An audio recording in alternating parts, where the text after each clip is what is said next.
So if you're looking to move abroad, you might be wondering, what is the best piece of advice that you could give me? What's the piece of information that will make the difference to everything that I'm about to embark on? Well, if you want to know the answer to that question, stay tuned to this video because I will share with you what my most important learning lesson has been in the past 12 months of being in Grenada, but over 20 years of living overseas on and off.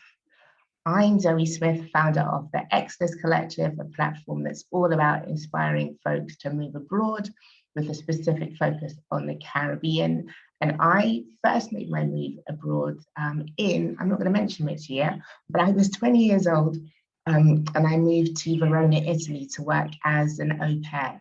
I was working for a Russian family, looking after a 2-year-old and a 2.5-month-old.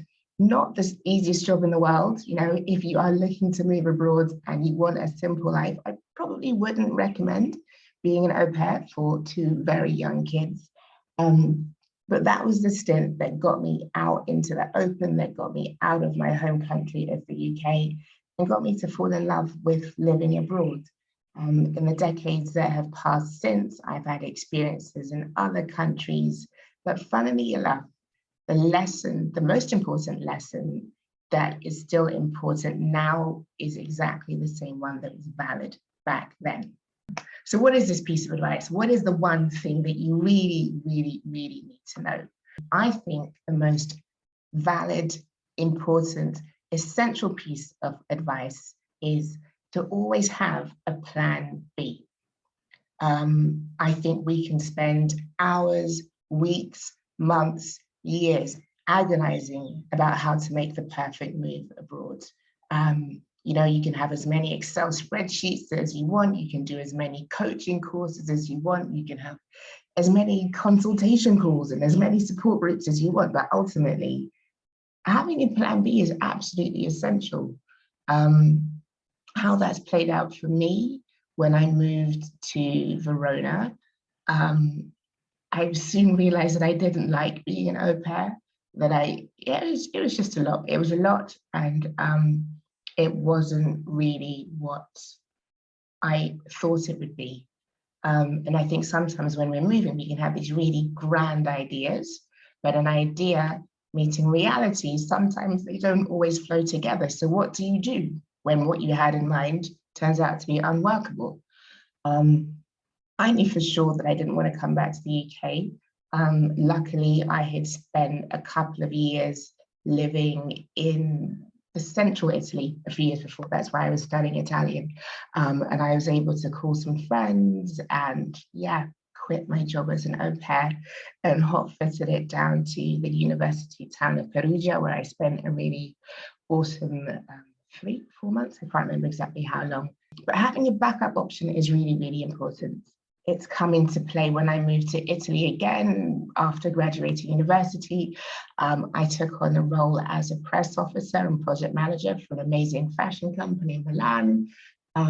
Again, it sounded super glamorous. It was a startup. It's gone on to be one of the biggest digital fashion companies in the world. But the realities of going from being a journalist to a press officer in a brand new country, well, not brand new because I lived there before, but in a new city, in a sector in which I hadn't worked before, it was intense. I remember coming home crying. Literally, I was so stressed, so anxious, so overwhelmed, and so unwilling to ask for help that I just didn't know what to do. And luckily, the creative director saw that I was struggling. He saw that I had talents, and he hooked me up with a job working as a correspondent for Rolling Stone magazine, which is awesome. Talking about landing on your feet. Now, it wasn't luck. I'd probably spent the prior decade before, since the age of 14, working in newspapers, working in magazines. But again, I kind of had a plan B. I had something to fall back on. And I think sometimes people say, you know, if you're moving abroad, burn all your bridges, like give it everything you've got. And I think, yeah, give it everything that you've got, but like living abroad is still life, you know, life happens, things change, situations adjust. And I think the ability to stay agile, to be flexible is so important. especially because with your new life abroad, so much of it is about being able to expect the unexpected, that the more of that you can build in, the better your options for a sustainable move are going to be. Flexibility, a plan B are, I would say, the essentials in moving abroad. So fast forwarding to now, 2022, many years later, many grey hairs and lines and wrinkles later, I'm in Grenada, which is a new country and isn't a new country in many ways. Like for 7 generations, this is where my ancestors' navel strings have been buried, as folks would say, but probably not in that action. But yeah, my connection to the land is strong. I've been coming here since 1987. I had a stint of living here in 2015. And yet still, despite all of those connections, despite all of the planning, despite actually, you know, pretty much running a service that's all about helping people move abroad, I too have had things that have not gone according to plan. Whether it's work situations, whether it's relationships, whether it's a lockdown appearing when I thought that there wouldn't be one. You know, even I, who is no stranger to moving abroad and is no stranger to helping others move abroad, absolutely have had to have a plan B. And to be honest, I think I've already had a plan B, C, and D, which doesn't make it any less challenging, except that you're going to have to adjust to that. You know, I think sometimes we can get really attached to our ideas of what success is going to look like. But no matter how attached you are, the ability to just trust your intuition and also trust your brain to put something in place that gives you other options is really, really important. So for me, full disclosure, I came out here working as a consultant for a race and diversity firm. We trained directors and partners in blue chip companies how to enact their race action plans. All of that was virtual. I just rocked up pretty much as I am now, and delivered that via Zoom. This situation has changed. The demand for race training en masse has shifted, and that means that I have less work. So what do you do when your work dries up and you're overseas? Luckily, I had savings. I've been able to live off savings. I also had a small herbal tea business that I set up 5 years ago here in Grenada, and I've been able to work on that. I've also had the opportunity to really try and transform the Exodus Collective into something that's actually a business and not a hobby. So for those of you who joined me for the relocation calls focusing on St. Kitts and Grenada, thank you. It's been awesome to learn from you and also to just be able to share, you know, and to see that there is a real demand. And it's so exciting to come across people who want to move and who want to exchange ideas.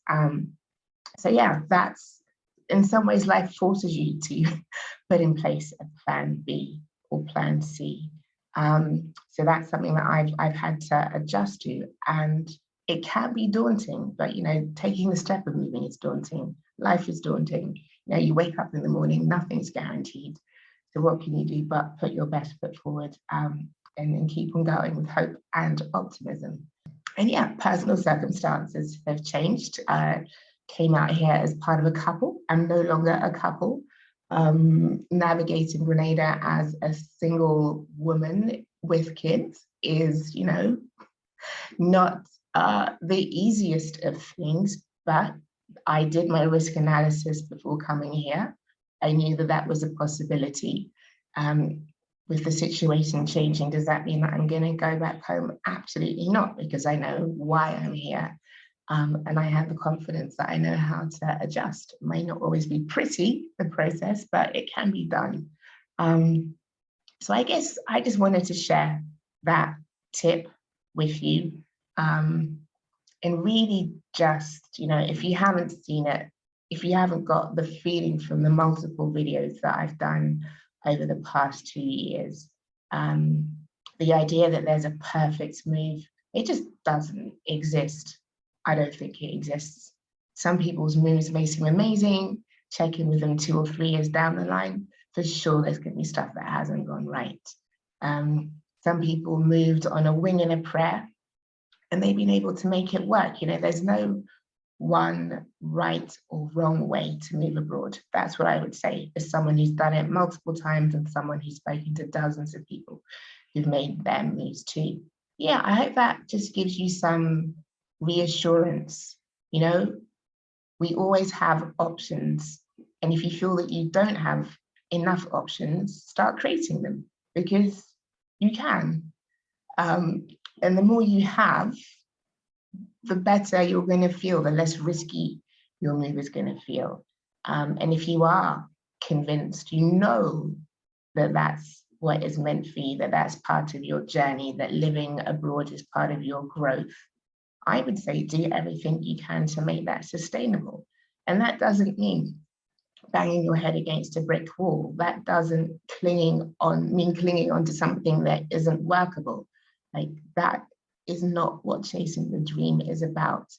But knowing when to shift, knowing when to pivot, knowing when to move towards something else that is better aligned, is important. You know, flex that bravery muscle. You can do it.